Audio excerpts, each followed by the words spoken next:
శ్రీ గణేశాయ నమః. ఓ సర్వాధార, మయూరేశ్వర, సర్వసాక్షి గౌరీకుమార, ఓ అచింత్య లంబోదర, శ్రీ గణపతి పాహిమాం పాహిమాం. నీవు సకల గణాలకు ఆదీశ్వరుడవు, అందుకే నిన్ను గణేశుడని అంటారు. సకల శాస్త్రాలు నిన్ను అంగీకరిస్తున్నాయి. మంగళరూప, ఫాలచంద్ర, శారద, వాగ్విలాసిని, నీవు పదాలను సృష్టించిన వాగీశ్వరివి. నీ అస్తిత్వము వలన జగత్తులోని వ్యవహారాలు నడుస్తున్నాయి. నీవు గ్రంథకర్తల దేవతవు. నీవు దేశానికి ఎల్లప్పుడూ భూషణానివి. అన్నిటి యందు నీ శక్తి అగాధము. జగదంబ, నీకు మనఃపూర్వక నమస్కారం.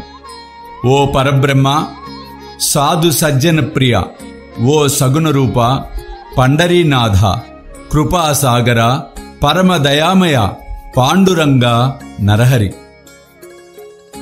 నీవు అందరినీ నడిపించే సూత్రధారివి. నీవు జగమంతటా వ్యాపించి ఉన్నావు. సకల శాస్త్రాలు నీ స్వరూపాన్ని పరిశోధిస్తున్నాయి. ఓ చక్రపాణి, నీవు పుస్తక జ్ఞానులకు అంతుపట్టవు. ఆ మూర్ఖులందరూ వాద వివాదాలు చేసేవారు. సాధువులు మాత్రమే నిన్ను తెలుసుకోగలరు. మిగిలిన వారు మౌనంగా ఉంటారు. నీకు సాదరంగా నా సాష్టాంగ నమస్కారం. ఓ పంచవ్రక్త, శంకర, కపాలధారి, ఓ నీలకంఠ, దిగంబర, ఓంకార స్వరూప, పశుపతి, నీ నామాన్ని స్మరించిన వారి దైన్యము వెంటనే తొలగిపోతుంది.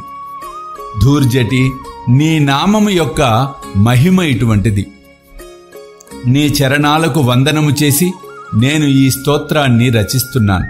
నీలకంఠ, దీనిని సంపూర్ణంగా చేసేలా సహకరించండి.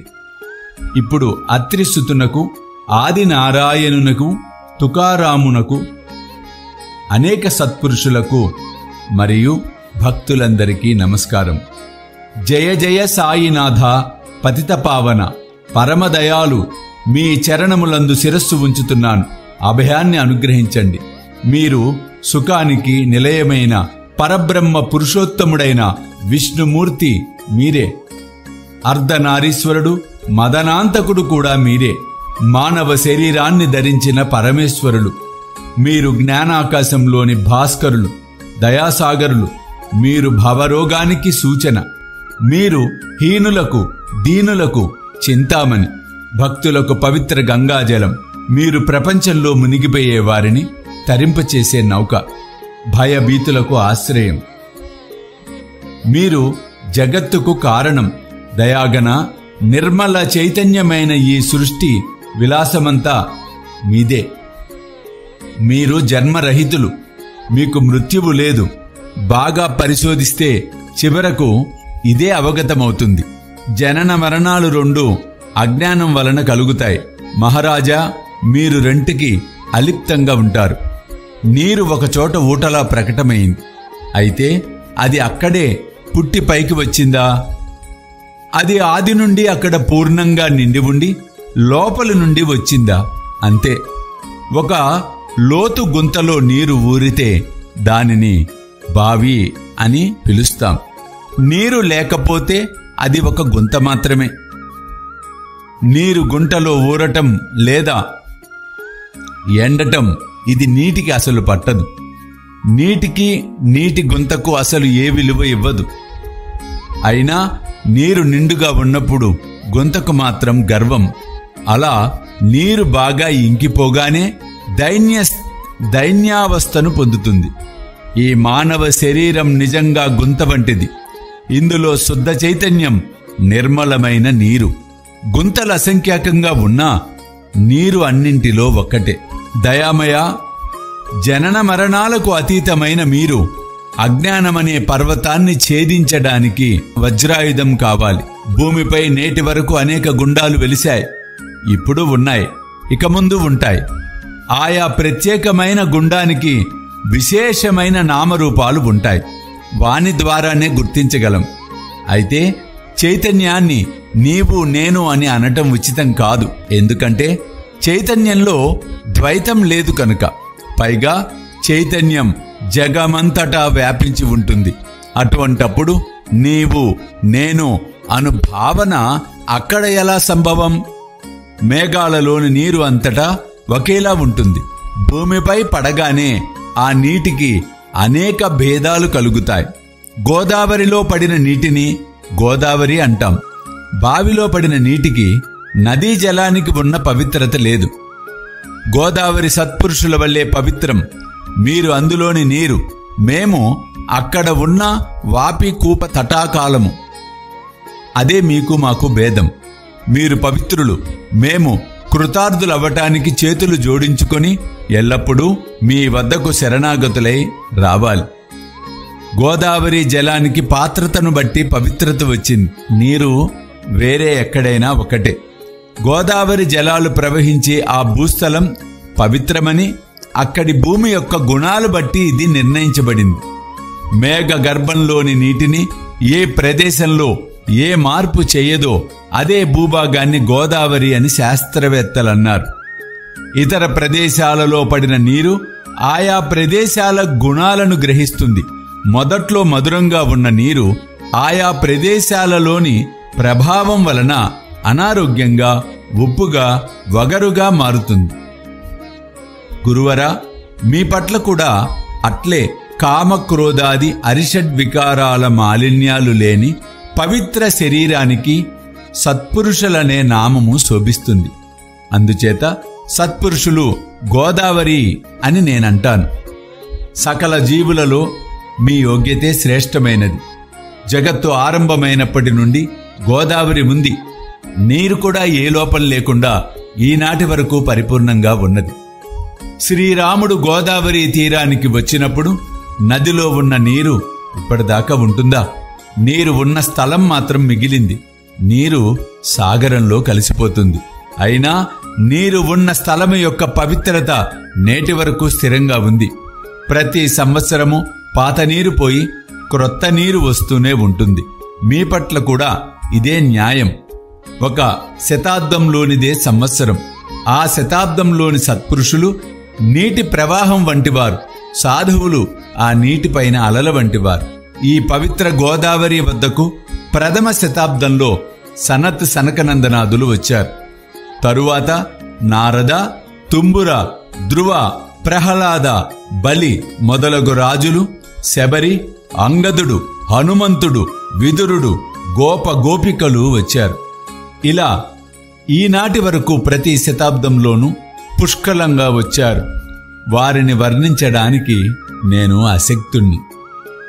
ప్రస్తుతం ఈ శతాబ్దంలో పవిత్ర గోదావరి సమీపాన సాయినాథులై మీరు వచ్చారు. అలా మీ దివ్య చరణాలకు నేను వందనం చేస్తాను. ప్రభూ, నా దుర్గుణాలను పరిగణలోనికి తీసుకోకుండా వేడుకుంటున్నాను. నేను హీనుణ్ణి, దీనుణ్ణి, అజ్ఞానుణ్ణి, పాతక శిఖామణిని, ఇలా సకల చెడు లక్షణాలు కలవాణ్ణి. అయినా దేవా, నన్ను ఉపేక్షించకండి. పరుసవేది ఇనుములోని దోషాలను పట్టించుకోదు. గోదావరి ఊరిలోని కాలవలను బహిష్కరించదు. బాబా, మీ కృపా కటాక్షాలతో నాలోని సకల కల్మషాలను త్వరగా తొలగించండి. ఇదే ఈ దాసుని విన్నపం.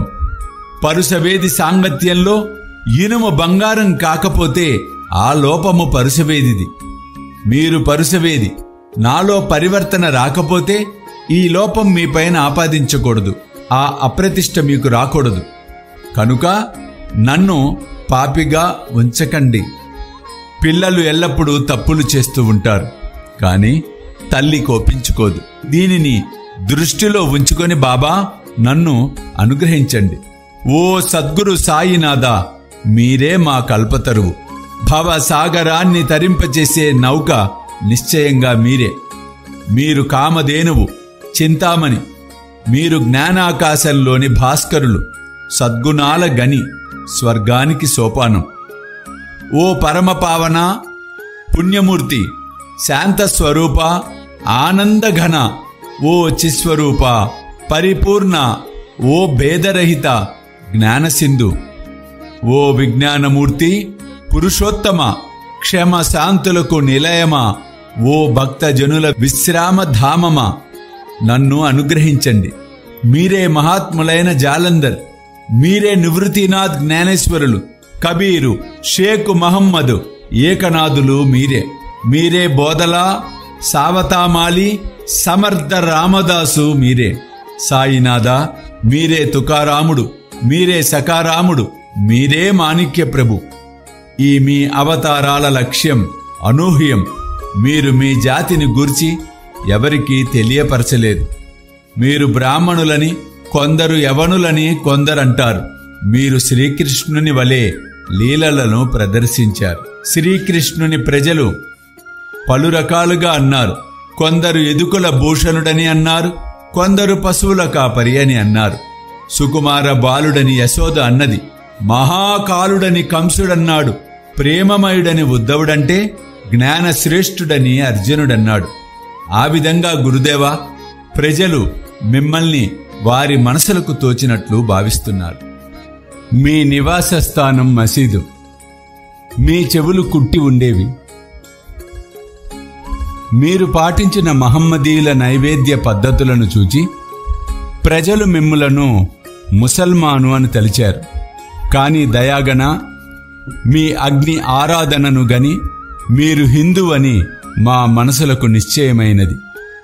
ఈ వ్యావహారిక భేదాలలో తార్కికులు తర్జన భర్జనలు చేస్తారు, కానీ జిజ్ఞాసులు, భక్తులు వీటిని పట్టించుకోరు. మీది పరమ బ్రహ్మస్థితి. జాతి మతాలు మీకు వర్తించవు. మీరు అందరికీ గురుమూర్తి. హిందూ ముసల్మానులలో వైరభావము ఉన్నది. వారిలో ఐక్యతను కలిగించటానికి, భక్తులకు మీ లీలలను చూపించటానికి మీరు మసీదులో అగ్ని ఆరాధన చేశారు. మీరు జాతి మతాలకు అతీతమైన సాక్షాత్ సద్వస్తువు, పరబ్రహ్మ. అందువలన మీరు తర్కానికి అంతుచిక్కరు. తర్క వితర్కాల గుర్రపు స్వారీ మీ వద్ద నిలువజాలదు.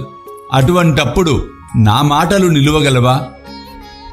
అయినా మిమ్మల్ని చూచి నేను మౌనంగా ఉండలేను. కారణం, వ్యవహారంలో స్తుతించటానికి సాహిత్యంలోని మాటలే సాధనాలు. మీ అనుగ్రహంతో ఎల్లప్పుడూ వర్ణిస్తూ ఉంటాను. సత్పురుషుల ఘనత గొప్పది, దేవతల కంటే అధికం. ఎందుకంటే సత్పురుషుల వద్ద నా, నీ అన్న భేద భావనలు ఉండవు.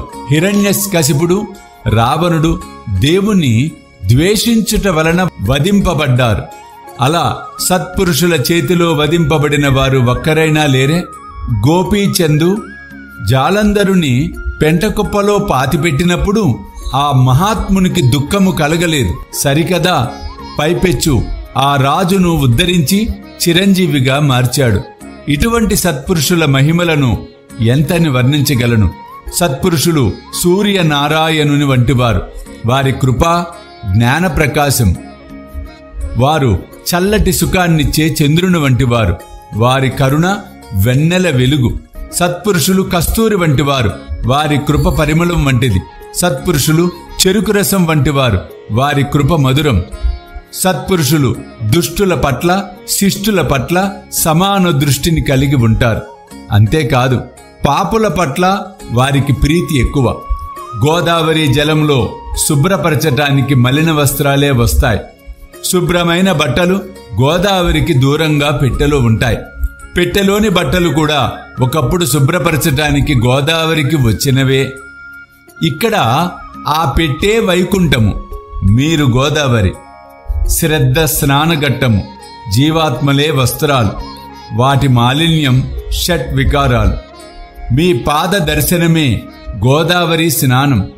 మీరు సకల మాలిన్యాలను తొలగించి నిర్మలంగా చేయగల సమర్థులు. మేము ఈ ప్రపంచంలో మాటి మాటికి మలినమైపోతున్నాం.